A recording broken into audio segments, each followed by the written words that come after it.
네, 안녕하십니까. 의학 채널 배운디. 네, 화요일마다 찾아오는 명순건 교수의 의학수다. 자, 오늘은 26회 코로나19 업데이트 최신 현황과 이슈에 대해서 말씀드리도록 하겠습니다. 네, 일단 코로나 지금 최근 들어서 500명 이상까지 580명까지 정점을 찍었다가 한 3일 동안 500명대에서 약간 떨어지다가 최근에 3일 동안 또 400명대까지 내려왔습니다.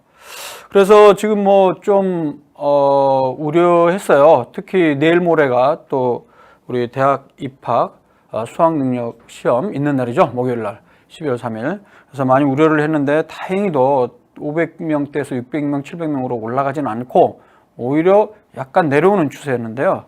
자, 그러면 지금 현재 코로나19 확진자 현황 전 세계 그리고 우리나라 어떻게 되는지 한번 확인해 보겠습니다.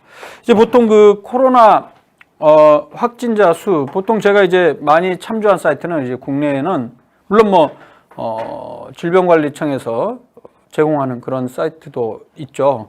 근데 그거 이상으로 좀 더 많은 정보를 잘 제공하는 데 중에 하나가 바로 두 가지가 있습니다. 코로나 보드가 있고요. 그다음에 코로나 라이브가 있습니다. 코로나 보드 한번 봐볼까요? 네, 이 사이트입니다. 이 사이트를 제가 많이 애용을 하는데 웹사이트에서 코로나 보드 이렇게 치면 이 사이트로 연결이 됩니다. 지금 현재 코로나19 코비드-19 실시간 상황판 한번 보겠습니다. 자, 전 세계적으로 바로 최근 올해 자정을 기준으로 해서 보통 통계를 내는데요. 전 세계적으로는 6,300만입니다. 굉장히 많습니다. 이러다가 정말 1억까지 가는지 모르겠습니다. 그리고 사망자 수는 147만 5천 명으로 치명률은 2.32%가 되고 있습니다. 그러니까 확진자 중에 사망자 수는 2.32%죠. 초기에 그 코로나 유행하기 시작했을 때는 이거보다 엄청 높았어요. 한 5%, 6% 이상까지 갔었죠. 그런데 이제 그 뒤로 확진자 수가 늘고 그다음에 그 젊은 사람들의 그 감염자 수도 증가하면서 치명률은 좀 계속 떨어져서 지금 2.3%까지 떨어졌습니다. 우리나라 같은 경우에는 어제 자정기에서 34,652명 확진자 중에 사망자는 526명으로 치명률은 1.5%입니다. 그러니까 전 세계 전체 치명률보다는 현재 좀 낮은 상태죠. 한 60% 정도 되나요? 1.5%. 자, 그러면 이러한 치명률 정도면 얼마나 심각한가? 이 부분에 대해서 제가 몇 주 전에 한번 그 주제로 이야기를 한 적이 있었죠. 한번 정리해 볼까요? 참고로 보면 일단 그 독감, 유행성 독감 같은 경우에는 보통 11월부터 시작해서 12월에 가장 많은 환자가 발생을 합니다. 근데 이 12월에 환자 수가 많이 발생하는 경우 완전한 확진은 아니지만 의료기관에서 독감 의증으로 해서 치료받은 사람들 보면 대략 한 130만 명까지도 보고가 돼요. 적게는 한 2~30만부터 많게는 100만 명 이상까지도 한 달 내에 발생을 합니다. 그래서 총 1년에 100만, 200만, 200만까지도 발생을 하고 있죠. 근데 이 독감 같은 경우에는 치명률이 어떻게 되느냐? 기존에 나온 연구 결과들을 이제 종합해서 그 미국이나 다른 전 세계, 우리나라 그러면 통계가 비슷하게 나와요. 계절성 독감의 치명률이 0.05에서 0.1% 정도. 그러니까 많게는 1%가 10분의 1이니까 1000명 중에 1명 정도 사망하는 거로 돼 있죠. 그러니까 0.1% 내외라는 걸 일단 염두에 두시면 그거에 비하면 우리나라 같은 경우에는 15배 정도 일단 높은 상태죠. 치명률이. 그렇죠. 대한민국 같은 경우 이렇게 돼 있는데, 근데 제가 그런 얘기를 한 적이 있었습니다. 실제 이 코로나 확진자 숫자는 스위스죠. 스위스 7월인가 8월에 스위스 연구 결과가 발표되었었는데, 스위스 같은 경우는 어떤 지역에 확진자 1명 발생당 그 주민들의 코로나19에 대한 항체 형성률을 조사해 봤더니 코로나19 1명 확진할 때마다 11.6건의 항체 있는 사람들이 발견이 됐으니까 보통 한 10배 이상 정도가 되는 거죠. 그런 식으로 사실 그 연구 결과로 전 세계 혹은 우리나라에 직접 적용을 할 수 없지만은 그걸로 본다면 우리나라 같은 경우는 지금 34,000명이라면 실제 이거보다 10배 많은 34, 5만 명이 이미 걸렸을 것으로 추정하는 거죠. 이게 왜 이런 얘기가 나오냐면 코로나19에 걸린다 하더라도 무증상으로 진행하는 사람들이 최소한 30%에서 40, 50%까지 되고요. 그 다음에 경증이 토탈 전체적으로 한 80% 정도 되거든요.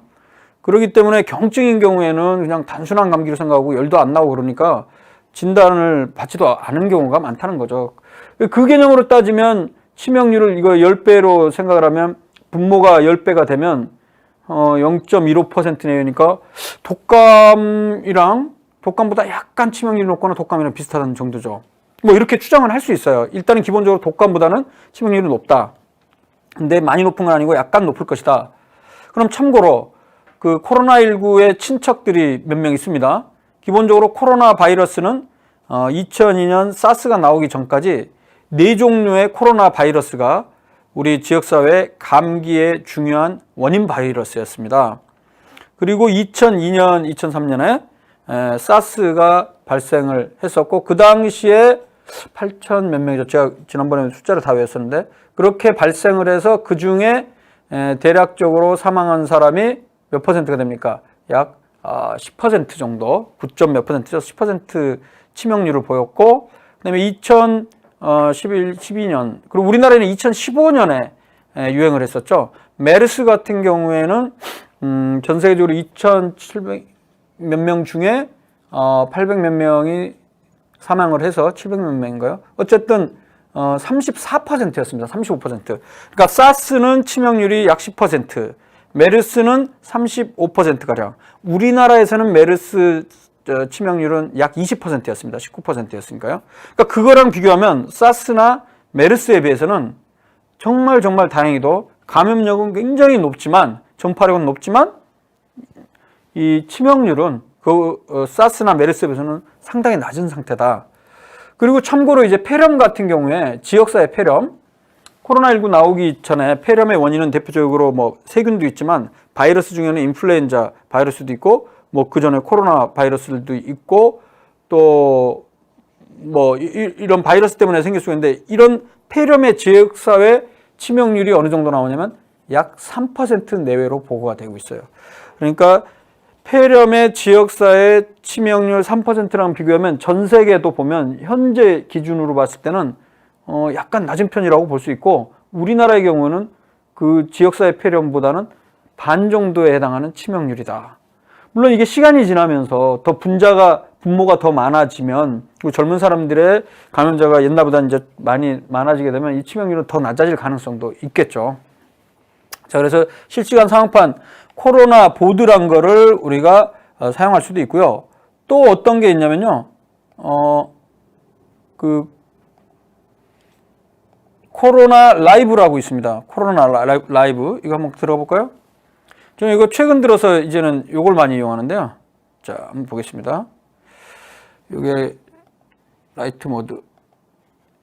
이거 왜 이렇게 이게 작냐? 이게. 요거를 좀 크게 하면 되겠죠. 글꼴 크기. 네.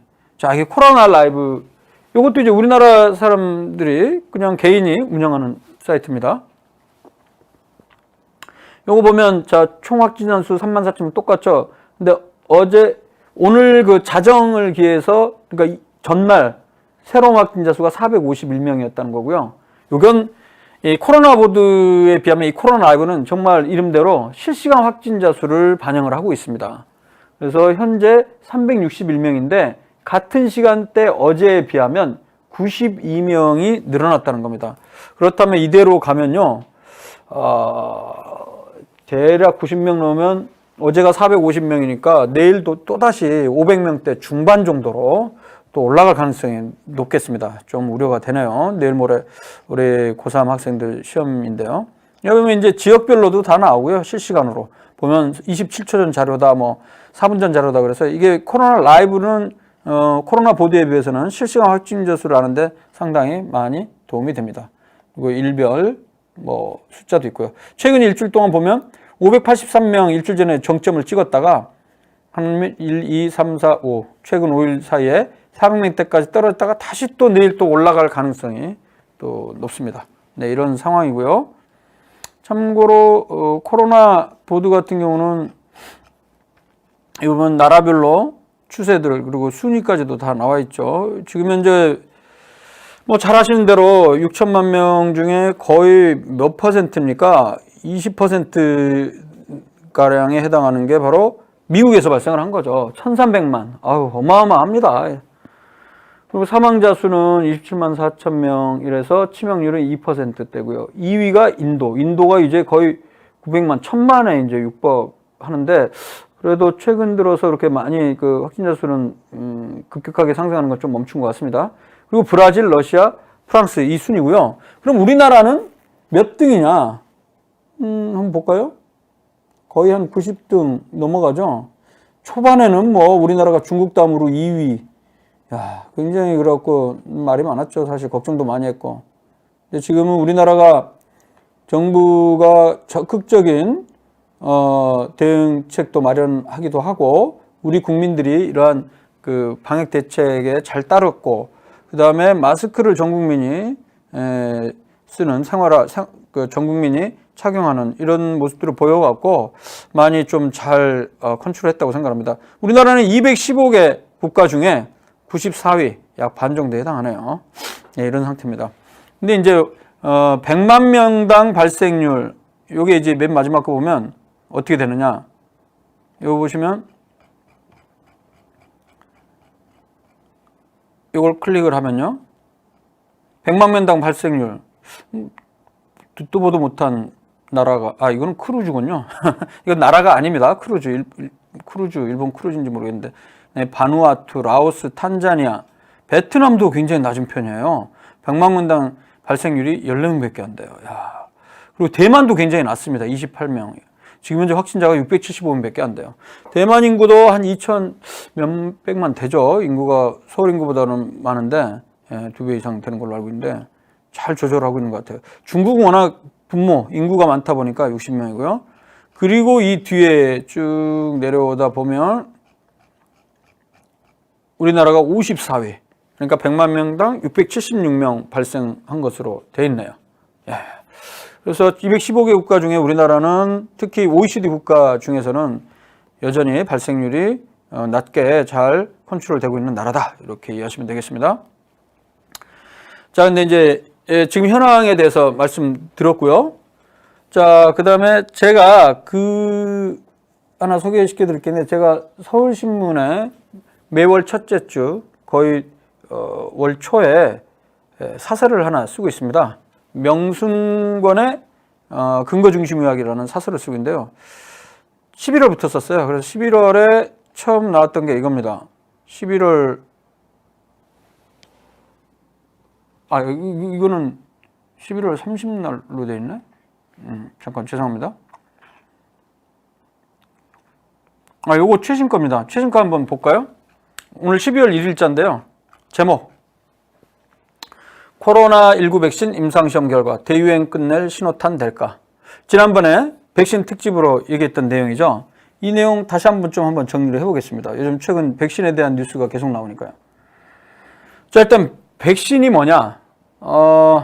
백신. 제가 옛날에 그 생물 이런 걸 배우기 전에는 어렸을 때 백신이 하얀 신 이런 건지 알았어요. 우리말인지 알았습니다. 백신. 힐백자에다 신자 써갖고 백신.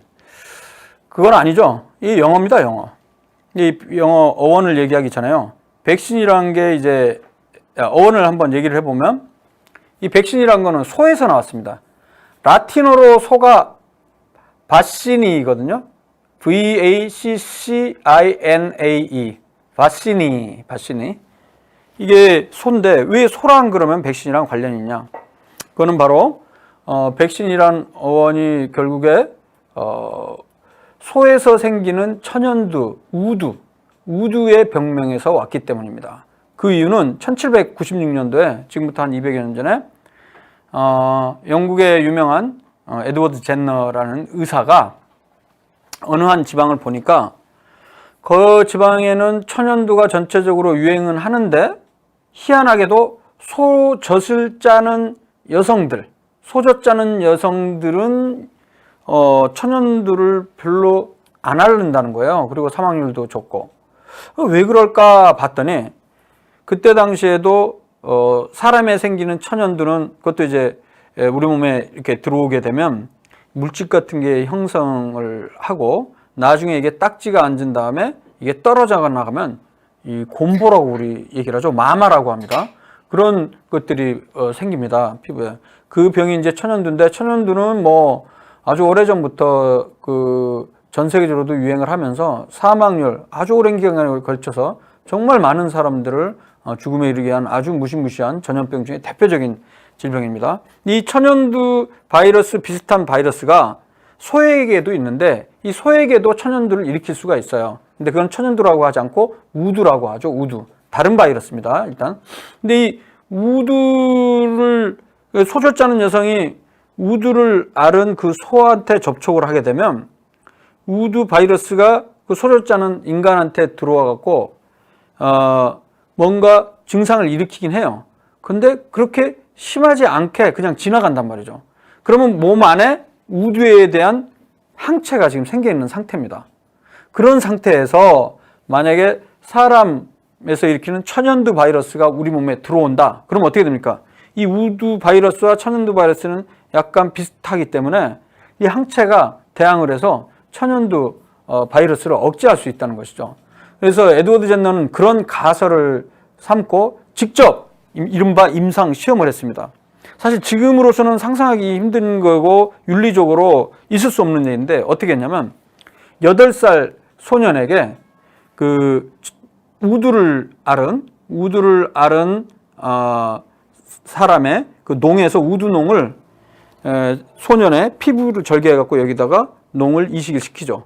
접종. 그래서 이제 우두 접종을 한 거죠. 우두 접종을 하게 되면 이 우두에 대한 항체가 생기는데 우두 바이러스는 사람 인체 내에서 그렇게 중증을 유발하지는 않습니다. 그랬다가 한 6주 지나서 충분한 기간을 줬어요. 한 달 반 정도 지나서 실제 천연두 환자의 고름, 천연두농을 그 소년한테 또 접종을 했는데 그때는 천연두에 의한 증상이 거의 안 나왔다는 것이죠. 그래서 이 에드워드 jenner가 여기서 이 백신의 개념을 만들었고요. 그래서 지금도 이름이 백신이 되었습니다. 그래서 백신이란 개념은 뭐냐? 여기 있는 대로 감염이 되기 전에 감염병, 우리 몸에 바이러스, 뭐 세균 이런 게 들어오기 전에 해롭지 않은 병원체를 인체에 주입합니다. 여기서 해롭지 않은 병원체는 바이러스, 살아있는 바이러스 자체일 수도 있는데 독을 약화시킨 걸 수도 있고 아니면 아예 바이러스는 바이러스인데 죽여버린 아예 복제를 할 수 없는 그런 바이러스를 우리 몸에 주입을 합니다. 그러면 우리 몸은 그 바이러스를 항원으로 인식을 하고 몸에 항체가 생길 수 있죠. 그래서 감염병 발생을 크게 줄 수 있는데 여기에 이런 항체를 만들 수 있게끔 우리 인체에 미리 주입하는 의약품을 바로 백신이라고 하죠. VACCINE. 우두에서 왔다고 그랬죠. 어원은. 그래서 대표적으로 우리 매년 10월, 11월에 접종하는 독감, 계절성 독감. 그리고 태어나자마자 우리 아이들 비형 간염 예방 접종도 하고 어렸을 때부터 홍역, 소아마비 이런 여러 가지 그 백신 접종을 하죠. 이런 데 쓰이고 있습니다. 중요한 것은 이 집단 면역의 개념인데요. 우리 집단 면역 계속 이슈가 돼서 많은 분들이 잘 알고 있으리라 생각합니다. 어떤 집단 사회에서 일정 규모 이상이라는 거는 전체 100이 있으면 몇십 % 이상 항체가 생기면 이 집단이 면역 상태가 되면 더 이상 바이러스가 전파될 고리를 잃어버리기 때문에 면역되지 않은 사람들까지, 즉 항체가 없고 안 생긴 사람들까지 보호해주는 효과가 나타난다. 이걸 이제 집단 면역이라고 생깁니다. 그래서 이 집단 면역이 생길 수 있는 일정 분율을 집단 면역 역치라고 하는데요. 예를 들어서 바이러스마다 다릅니다. 홍역 같은 경우는 90% 이상이 면역이 돼 있어요. 즉 항체가 생겨 있어야지 집단 면역 상태가 된다고 그러고, 소아마비는 80% 이상인데 독감 같은 경우는 오히려 좀 낮아요. 한 30%라고 되어 있습니다. 이렇게 그 바이러스마다 차이가 있는 이유는 이른바 그 기초 재생산수 있죠? 기초 감염 재생산 지수라고 해서 한 명이 몇 명을 감염시키냐, 그 전파 속도, 이런 것들이 높은 바이러스일수록 사실은 항체가 많이 생겨 있어야만 집단 면역 상태가 되고요. 천천히 퍼지는 바이러스 같은 경우는 30% 정도 때 40%만 항체가 있어도 나머지 사람들을 보호하는 데 효과가 있는 것으로 되어 있습니다. 그래서 코로나19 같은 경우는 대략 60에서 70%라고 알려져 있죠.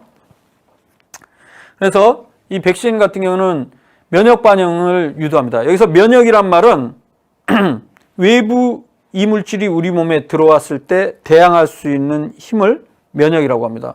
보통 우리가 면역력 이런 표현을 쓰는데 제가 학생 때도 그랬지만 지금도 마찬가지고 면역력이라는 용어는 제가 의학적으로 책에서 본 기억은 없는 것 같아요. 그러니까 immunity라는 게 면역이란 뜻인데요. 력이라고 그러면 immunity 파워? 뭐 이렇게 되는데 그런 단어는 없는 걸로 알고 있거든요. 그럼 이게 어디에서 유래했느냐 보니까 이것도 보니까 제가 아는 한에서는 일본에서 유래한 것으로 알려져 있습니다. 그러니까 일본의 어떤 그 저널리스트들이나 즉 기자나 혹은 그 책 쓰는 사람들이 그 면역력이라는 표현을 쓰면서 우리가 건강하려면 면역력을 키워야 된다. 이러면서 이제 또 면역력을 키우기 위한 방법으로 여러 가지 무슨 항산화제, 영양제, 어떤 물질 이런 것들을 얘기를 하고 있는데 근데 그런 것들을 사실 홍보할 목적으로 그런 용어가 생겨나지 않나 그런 생각이 드는데요. 실제로 면역이 강하다는 게 꼭 항상 건강한 건 아닙니다. 면역이 너무 강하면 그게 알러지가 되고 아나필락시스가 되고 오히려 그러니까 면역 상태가 너무 강해도 문제고 너무 없어도 문제는 거죠. 면역이 너무 없으면 에이즈 같은 후천성 면역 결핍증이 생기는 거고 그렇죠? 그래서 면역 능력을 키우는 것이 항상 좋은 것은 절대 아니다. 물론 실험실적 조건하에서는 면역이 강화되면 바이러스에 대항할 수 있는 힘이 세진다는 건 맞는데 실험실에서 그런 수치를 확인해서 면역 능력 상태가 좋은 거랑 실제 그것을 뭐 건강기능식품이든지 어떤 그 신약을 우리가 먹었을 때 과연 결과적으로 그 면역 상태가 항진이 되고 강화됨으로써 여러 가지 질병의 발생이 줄어들고 더 건강한지 거기에 대한 임상적 근거는 없다. 이렇게 이해를 하시면 되겠습니다. 그래서 앞으로 그 TV에서 매체에서 면역력을 강화시키고 이런 거 얘기하면 대부분 어떻게 보면 약 파는 사람 그리고 쇼닥터라고 보통 얘기를 하죠.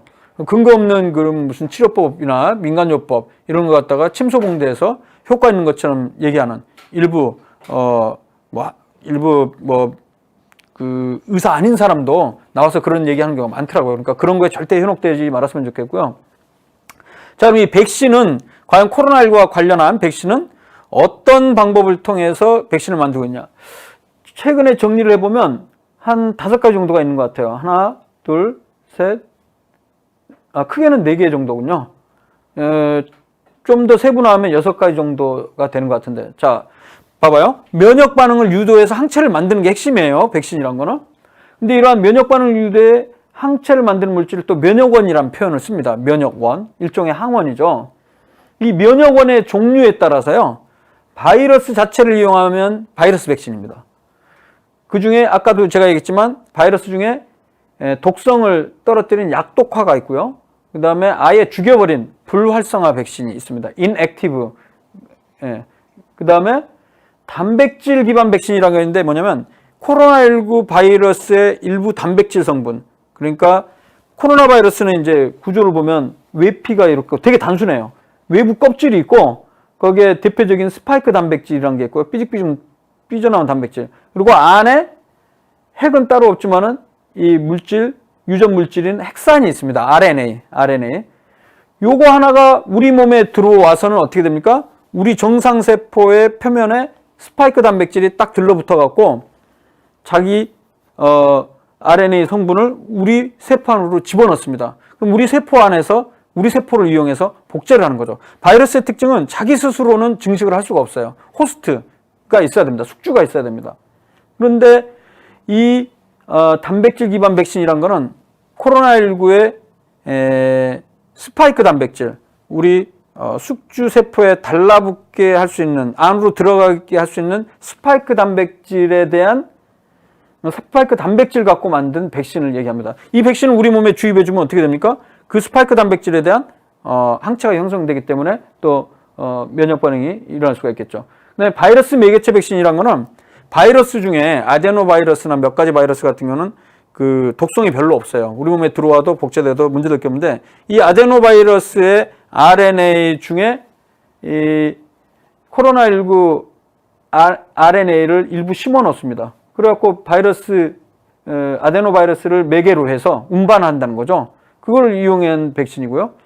마지막으로 핵산 백신이 있습니다. 핵산 백신은 말 그대로 DNA나 혹은 전령 RNA, mRNA를 이용하는데 이 DNA, mRNA는 바로 코로나19 바이러스의 가장 중요한 본체가 되는 그 핵산입니다. 이런 걸 이용하면 직접적으로 우리 몸에 항체를 형성시킬 수 있다는 것이죠. 근데 이 가운데 이 마지막 핵산 백신 있죠? DNA나 혹은 mRNA 백신, 이거는 다른 감염병에는 사용된 적이 없는 거로 되어 있습니다. 그리고 최근에 개발된 기술이고요. 몇십 년 안 됐습니다. 그러니까 이 원리가 이렇게 돼요. 제가 아까 얘기했듯이 코로나19 바이러스의 껍질에 있는 스파이크 단백질, 이것의 원래 이제 이 단백질이 또 만들어지려면 이 RNA로부터 유전자 정보를 이용해서 단백질이 만들어지거든요. 아미노산이 만들어지고 단백질이 만들어지는 거죠. 그래서 이 스파이크 단백질 자체의 유전 정보를 담은 mRNA를 인체에 직접 주입합니다. 그럼 인체 면역 반응을 통해서 스파이크 단백질에 대한 항체가 생성시키겠죠. 그러면 이제 나중에 실제 코로나 바이러스가 우리 몸에 들어오더라도 감염병 발생을 막을 수 있다는 것입니다.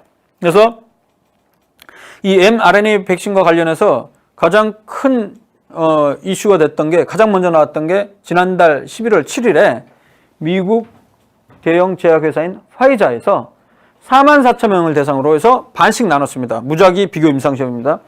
그래서 한 22,000명은 이 mRNA를 기반으로 한 핵산 백신 투여를 하고요. 나머지 22,000명에게는 가짜 약, 플라시보를 투여를 했습니다. 그랬더니 한 2, 3개월 이상 경과 관찰했더니 44,000명 중에 뭐 코로나19 확진받은 사람이 뭐 90몇 명이 됐어요. 근데 이 중에 이 mRNA 기반의 핵산 백신을 맞은 그룹은 뭐 8명밖에 안 됐다는 거예요. 그래갖고 그 비율을 보면 90%가 적었다는 것입니다. 그러니까 위약 효과에서 예를 들어서 한 90명 생겼으면 이 핵산 백신을 맞은 사람은 10명밖에 안 생겼다는 거죠. 그래서 90%의 예방 효과가 있다, 이렇게 얘기를 한 거죠. 그러니까 제가 미국 질병통제예방센터 CDC 들어가 보니까 홈페이지 보면 계절성 독감 백신의 그 효능이 대략 40에서 60%인 거로 나와요. 뭐 많게는 70, 80%도 보고되는데, 그러니까 완벽하지는 않은 거예요. 근데 이것에 비해도 이번에 mRNA 백신 같은 경우는 95%면 상당히 효과가 뛰어납니다. 예. 그리고 나서 11월 16일, 한 10일 정도 지나서 또 다른 미국 제약회사인 모더나에서 3상 이상 시험 결과 한 3만 명 대상으로 해서 또 발표했어요. 그랬더니 오히려 이 화이자보다 높은, 아까 90%였죠. 근데 94.5%가 나왔다고 밝혔어요. 그러니까 또 며칠 뒤에 화이자에서 핵산 백신의 효과가 최종 그 데이터를 다시 종합해 보니까 95%로 높아졌다, 이렇게 얘기를 했습니다. 그래서 지금 현재 백신 경쟁이 좀 치열하고 전개되고 있는데, 그리고 나서 가장 최근에는 11월 23일에는 다국적 제약회사인 아스트라제네카에서 영국 옥스퍼드대랑 공동으로 개발한 이 바이러스 매개체 백신, 아까 제가 얘기했죠. 아데노바이러스와 같은 심하지 않은 인체에 심각한 피해를 안 주는, 질병을 일으키지 않는 그런 약한 바이러스 안에 코로나19 바이러스의 mRNA를 집어넣어갖고 백신, 우리 몸 안에서 항체를 생성시키는, 면역 반응을 일으키는 그런 백신이죠. 이거는 이제 효과가 70%에 달한다고 발표를 했습니다. 근데 이들 백신이 이 세 개 다 현재 긴급 사용 승인 신청에 들어갔습니다. 지난 시간에 이제 긴급 사용 승인이라고 말씀드렸죠. Emergency Use Authorization, EUA라고 합니다. 긴급 사용 승인. 긴급 사용 승인이란 건 뭐냐? 지금 같이 어떤 대규모 감염병 유행 시기에 많은 환자를 대상으로 해서 반복적으로 그 효능이나 안전성이 아직은 입증이 안 됐지만, 그래도 이 급한 상황에서 임상시험에서 중간 결과 혹은 한 연구에서 효능이 있다면 그것을 급한 상황에서는 쓸 수 있다는 거죠. 그걸 긴급 사용 승인이라고 하는데, 근데 여전히 문제가 있습니다. 잘 아시는 대로 특히 처음에 발표했던 화이자의 mRNA 백신 같은 경우는 6개월까지 백신의 효능이 유지되려면 영하 70도에서 보관해야 되고요. 만약에 상온에서 보관하면 어떠냐? 한 5일 정도까지는 보관이 가능하다고 합니다. 보통 우리 개인의원이나 뭐 병원에서 냉장 보관을 보통 하거든요. 냉장 보관 온도가 2도에서 8도인데 화이자 백신 한 5일 지나면 못 쓰게 되니까 이거 참 효율성도 떨어지는 거죠. 그런데 모더나 백신 같은 경우에는 영하 20도에서 6개월까지 보관이 가능한데 특히 냉장 온도인 2도에서 8도에서는 요게 한 30일, 한 달까지 간다고 그럽니다. 그리고 가장 최근에 보고가 된 아스트라제네카 백신 같은 경우는 냉장 온도인 2도에서 8도 사이에서도 6개월까지 간다고 돼 있어요. 그래서 지금 현재 보면 보관이나 운반 이런 것에 가장 유리한 것은 아스트라제네카 백신이다. 이렇게 이해하시면 되겠어요.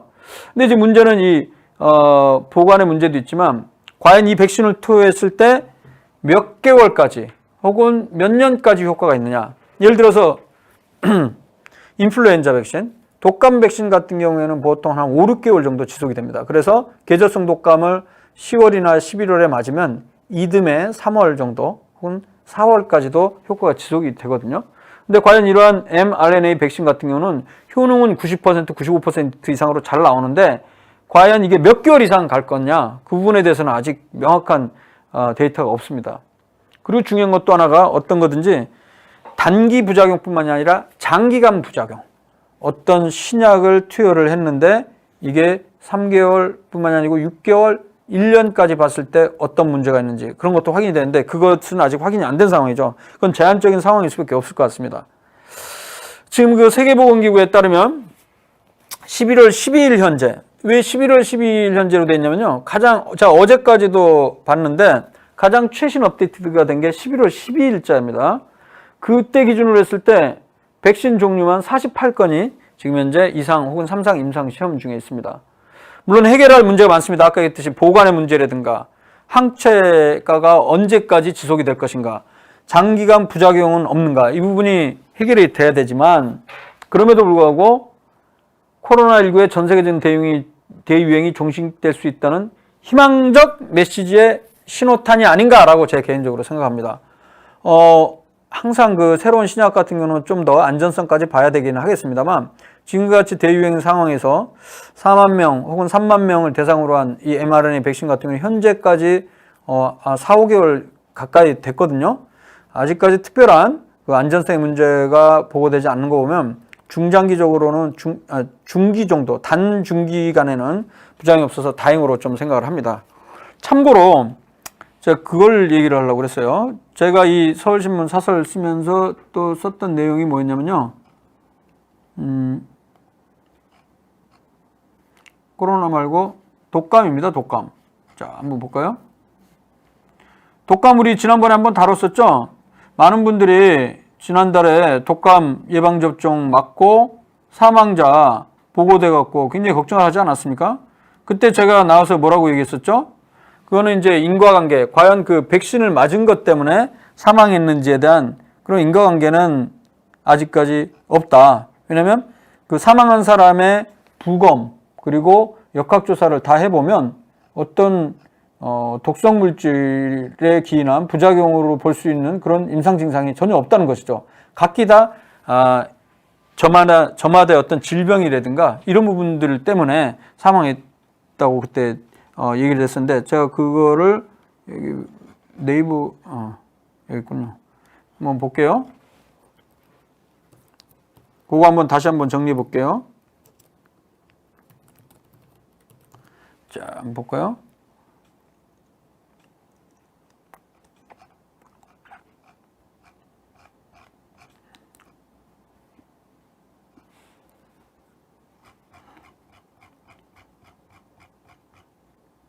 독감.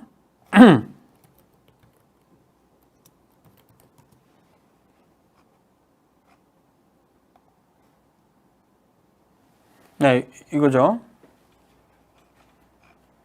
이름이 왜 명승권 독감 사망 좀 이상하네. 자, 이겁니다. 요게 이제 제가 11월 2일 날 딱 한 달 전에 썼던 그 제 사설입니다. 이게 서울신문에서 매달 초에 명승권의 근거중심 이야기라는 칼럼을 제가 쓰고 있거든요. 수다쟁이 미동님, 국내에 들어올 아스트라제네카에 대한 이야기가 생각보다 안 많아서 궁금하네요.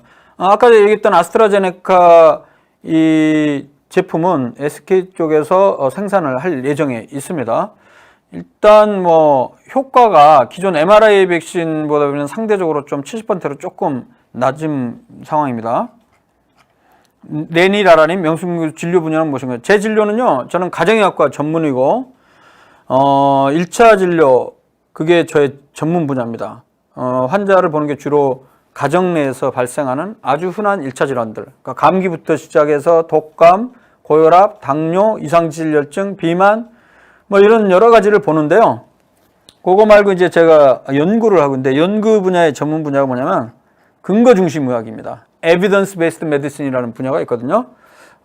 거기에서도 또 방법론으로 가장 중요한 부분이 바로 메타 분석이거든요. 메타 아날리시스. 그러니까 어떤 주제에 대해서, 의학적인 주제에 대해서 기존에 나온 연구 결과를, 개별 연구 결과를 다 종합하는 방법이에요. 통계적으로 분석해서 종합해서 그걸 논문으로 쓰고, 그래서 그걸 제가 전문으로 한 게 지금 딱 15년째 되는 것 같습니다. 왜냐면 2005년에 제가 2년 동안 독학을 통해서 메타 분석을 공부를 했고요. 물론 일부 검색하는 거는 다른 먼저 하신 분들의 도움을 좀 받았는데, 2005년만 하더라도 우리나라에 메타 분석을 전문한 사람이 별로 없었습니다. 특히 의학 분야에는. 그래서 제가 독학을 통해서 2년 동안 나름대로 공부를 해서 그 이후로 지금까지 메타 분석 논문을 한 50여 편 정도 썼고요. 그래서 제가 이제 이런 여러 가지 의학적인 이슈가 되는 얘기에 대해서 그걸 이전부터 전공을 하진 않았지만은 그 이슈가 나오면 그 분야에 대해서 제가 근거 중심 의학에 기반해서 최신 나온 연구 지견들을 바로 메타 분석이나 체계적 문헌 고찰을 정리를 해갖고 정리를 해서 사람들에게, 국민들에게 알려주는 그런 역할을 제가 사실 하고 있다는 거죠. 그래서 이제 독감 백신 접종 사망과 관련이나, 제가 한 달 전에 이걸 제가 썼었죠. 자, 코로나19와 독감이 동시에 유행하는 트윈데믹 막기 위해서 정부가 무료 독감 백신을 올해 접종 대상 확대했었거든요. 그러니까 원래 12세 미만과 65세 이상이었는데 12세에서 18세까지도 추가적으로 무료로 하고, 그 다음에 62세에서 63, 64세까지 추가로 했었거든요. 그러면서 10월부터 시작해서 독감 백신 접종한 후 신고된 사망 사례가 10월 30일 기준으로 83건 있거든요. 그래서 많은 사람들이 이게 뉴스가 되면서 사람들이 걱정을 하기 시작했죠. 근데 이 검토를 마친 건 이제 질병관리청에서 83건 중에 71건을 검토해보니까 이거는 독감 접종과 사망과의 인과관계는 매우 낮다, 인과성이 없다라고 결론 내렸어요. 즉, 예방접종 후 사망한 사례는 독감 백신 자체 혹은 독감 백신에 들어있는 특정 물질로 인해 사망을 초래하는 경우 발생하는 공통된 임상적 양상은 전혀 없이 기존에 갖고 있던 심혈관 질환이나 악성 종양, 기저질환, 뇌출혈, 대동맥박리 등 명백한 개별적인 원인으로 사망을 하신 거죠. 그러니까 어떻게 보면 우연이라고 보는 거죠. 질병으로 인해서 사망하신 분인데 중간에 접종을 맞은 것 때문에 그걸 인과관계로 잘못 해석을 한 거죠. 실제 그래서 작년과 올해를 비교를 했습니다. 그랬더니 작년 7월부터 올해 4월까지 예방접종 맞은 사람들 만 65세 이상이 총 668명인데요. 이들 가운데 맞고 나서 7일 이내 인플루엔자 예방접종 기록이 있는 사람이 1531명, 즉 0.02%였어요. 근데 이에 반해서 올해 들어서 만 62세 이상 접종자 615만 명 중에서 비슷한 규모네요. 근데 연령이 다른 이유는 아까 얘기했죠. 예방접종 대상을 확대했기 때문에 그렇고 75명이니까 작년 0.02%에 비하면 오히려 같은 기간에 0.001%로 오히려 20분의 1로 사망 숫자는 낮았다는 거예요. 만약에 이번에 독감 예방접종이 사망의 원인이었다면 600만 명 이상 맞았다면 작년 같은 기간에 비해서 오히려 더 많은 사람이 사망했어야 된다는 것이죠. 근데 오히려 반대로 20분의 1에 불과하죠. 근데 왜 또 적냐? 그거는 추정컨대 올해 들어서는 우리 국민들이 당연히 코로나19 대유행 때문에 마스크 착용이랑 손 씻기 등으로 전반적으로 올해 들어서는 감염성 질환이 줄어든 이유로 해석을 하고 있습니다. 사망 자체가 줄어드는 거는. 그러면 최근 사망자 수가 계속 보고되는 현상을 어떻게 해석하나? 저는 이렇게 해석을 합니다. 2006년에 금연치료제 바레니클린이라는 약이 출시가 됐거든요. 이 바레니클린이라는 약은 엄청나게 효과가 좋습니다. 이것도 화이자에서 만든 약이죠. 이 바레니클린을 복용한 후에 우울증이나 자살 시도 등이 초기에 많이 보고가 됐어요. 그러니까 마치 이번에 독감 예방접종 확대하니까 갑자기 사망한 사람에 대한 보고가 빗발쳤다는 거죠. 그렇지만 초기에 좀 보고가 됐었어요. 그래서 영국 같은 경우에는 보건의약품규제위원회에서 이 신약인 바레니클린을 먹으면 우울증이나 자살 시도가 있을 수 있다라고 공개적으로 딱 얘기를 해보니까 그 뒤로 바로 자살 관련 부작용 보고가 3배 넘게 갑자기 확 폭증을 해버렸어요.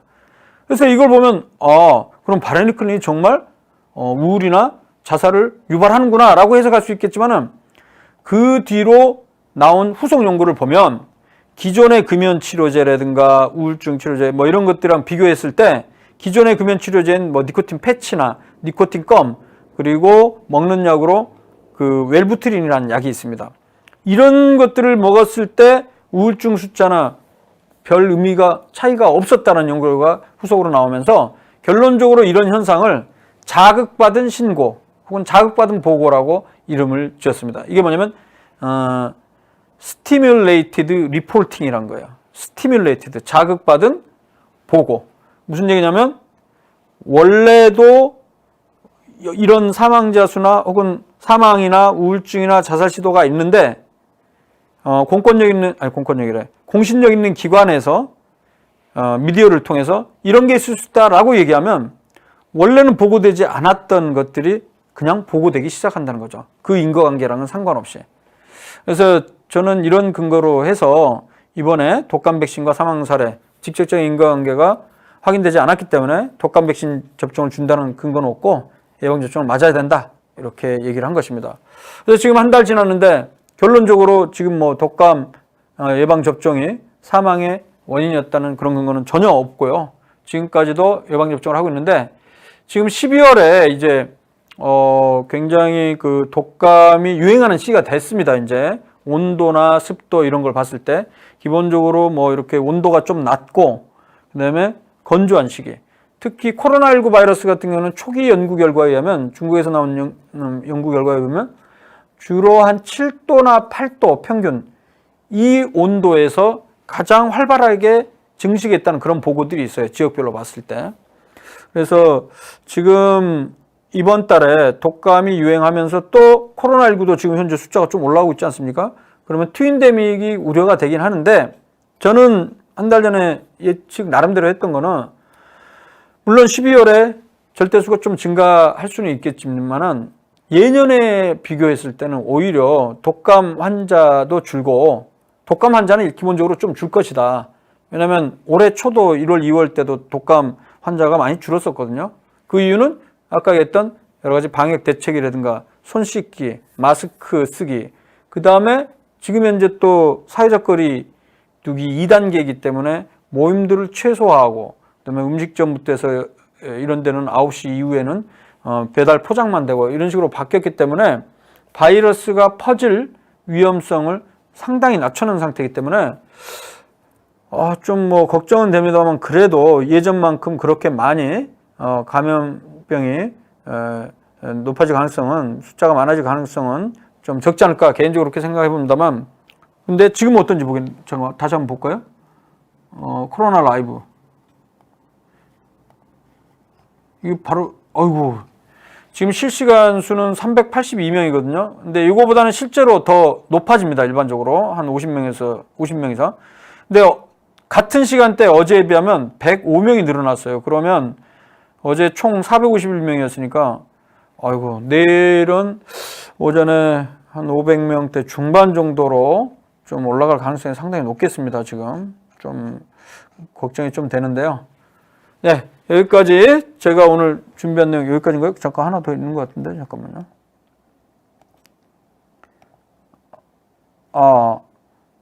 모더나 같은 경우에도 코로나 백신 긴급 사용 신청했다는데 이게 오늘자인데요. 뭐 주가가 폭등했다고 하는데 이게 왜 뉴스가 됐냐면요. 모더나 같은 경우에 백신 최종 면역 효과가 94.1인데 더 중요한 거는 이 중증 환자 사망률이 상당히 낮았다고 합니다. 사실 이 백신을 접종을 함으로써 부작용도 별로 그렇게 심하진 않았어요. 피로, 근육통, 두통 이런 거야 뭐 인플루엔자 백신도 나올 수 있는 그런 분야이긴 한데 그래서 그 중증 환자가 좀 적었다는 그런 보고가 있었던 것 같습니다. 예, 여기요. 심각한 코로나19 증상을 맞는데 거의 100% 효과를 발휘했다. 이런 거죠. 예. 그리고 제가 원래 마지막으로 요걸 하나 코로나19와 관련한 근거 없는 속설 하려고 그랬는데 이게 시간이 안 되기 때문에 요거는 다음 시간에 또 기회가 되면 요 내용 얘기하겠습니다. 굉장히 많거든요. 그 중에 중요한 것들만 중심으로. 이게 미스바스터라고 해서 미스라는 게 이제 근거 없는 속설이죠. 바스터는 디스트로이 폭파시키고 없애버리는 거죠. 그러니까 신학 근거 없는 속설 깨버리는 것들을 미스바스터즈라고 하죠. 이게 아마 같은 이름의 미국 프로그램이 있었습니다. 그러니까 전해내고 있는 그 근거 없는 속설들을 깨는 그런 프로그램이 있었는데 이 이름이 이거랑 똑같죠. 네, 이제 거의 다 끝났는데 여러분들이랑 좀 질문과 답을 좀 했어야 했는데 너무 제 얘기만 했나요? 그래도 아무튼 오늘 그 코로나 현황을 좀 살펴봤었고 전 세계적으로는 약간 줄어들긴 하지만 아직도 불안합니다. 아직도 대유행은 끝나지 않았고 우리나라는 최근까지 500명에서 400명대로 떨어졌다가 지금 현재 코로나 라이브를 보게 되면 내일은 조금 올라갈 가능성이 있어서 조금 우려가 되는 상황입니다.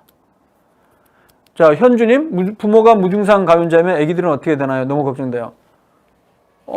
무증상 감염자라도 또 전파가 될 가능성도 있습니다.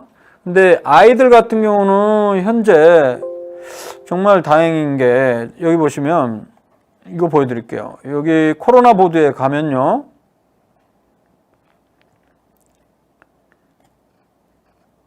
여기 치명률 나이대별로 있는데요.